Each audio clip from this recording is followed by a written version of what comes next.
এই যে বাপুরা, আমি তোমাদের কাছে আসলাম যে কি হাসবো নাকি কানবো আমি বুঝে উঠতে পারতেছি না। ওই বাজারেতে আসতেছি, এক দোকানে চিল্লাচ্ছে কি যে এই আসেন আসেন, পানির দামে ডিম, পানির দামে ডিম, পানির দামে ডিম নিয়ে যান, নতুন দেশের নতুন চমক, পানির দামে ডিম পাওয়া যাচ্ছে।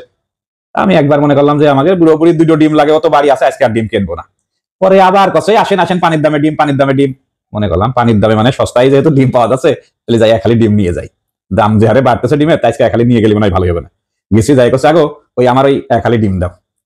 দোকানের ছেলেটা খালি ডিম ঠুঙায় ভরে দিল। আমি কছি আগো কত দেবো? কষ্ট চাচা 60 টাকা। আলাম মানে তুমি যে করলে পানির দামে ডিম, খালি ডিম 60 টাকা, মানে এক পিসের দাম কত আগো? 15 টাকা ডিম, মানে তুমি কি সস্তা হলো?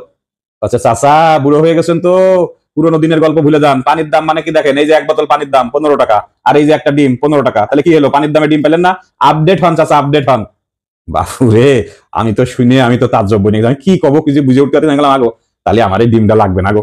আচ্ছা ওই পুরোনো দিনের ওই সিস্টেম হবে না। ওই যে জায়গা দেখেন কি লেখা রয়েছে, আমি পড়িয়ে দেখি লেখা রয়েছে ঠোঙায় ভরা মাল ফেরত নেওয়া হয় না।